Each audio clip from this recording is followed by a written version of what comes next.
I beg your pardon. You heard me. It's a simple question, and I'm not wearing a wire, so you can speak freely. Why did you kill Neil Byrne? All right, I'll play. Who the hell is Neil Byrne? His body was found this morning. He OD'd on opioids. I'm afraid that's not all that uncommon. He had no prior history of drug abuse. Addicts, by definition, are very good at hiding their affliction. Right. Like Mark Simon or Bob Massacott. Exactly. How hypocritical that they planted evidence, framing me as some kind of drug lord when it was they who were sampling the wares. I'll never be able to thank you enough for exposing their corruption. What are you playing at, Cyrus? And what was your connection to Dr. Byrne? I'm not aware of any connection between myself and your Dr. Byrne. In fact, the first time I heard his name was when you said it just now. Your innocent act is wasted on me, Cyrus. You kidnapped my son and made me rearrange surveillance so that your drug shipment could get through. I've never kidnapped anybody in my life. And no one can make you do anything you don't want to do, Jordan. You always have the power to make your own choices. Now, if there isn't anything Dr. else... Byrne overdosed. So you said. Under similar circumstances to Simon and Massacott. You know, I imagine most drug overdoses fit basically the same pattern.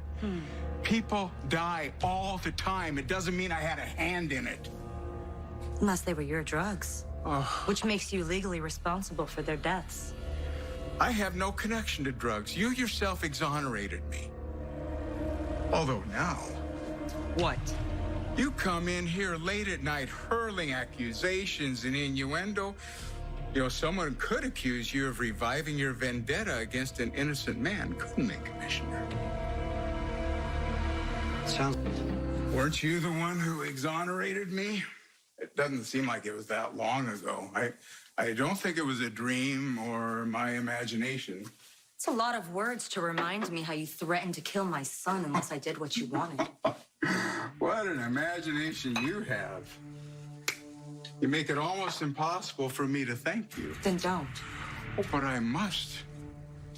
You gave me a fresh start, made it possible to reinvent myself, to explore all the possibilities available to me as a free man. Thank you, Jordan. I mean that.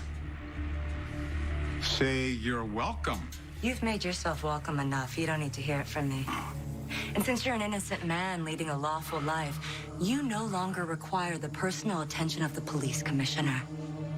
I've met the terms of our extremely one-sided agreement, Cyrus. We're done. Don't be so sure.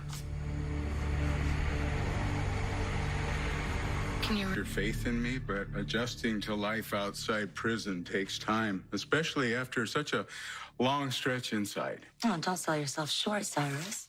How many people get out of prison and buy their way into a hospital? In the meantime, Sonny Corinthos has declared a truce, so there won't be any conflict between you and the local coffee importer.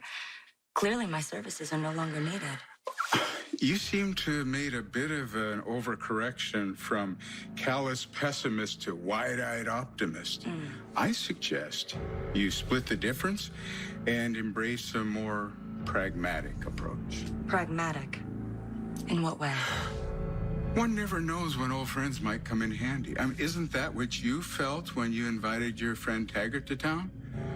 Or did you feel, in hindsight, that was a mistake, another hasty decision on your part? After all, look at the damage you did to that poor man.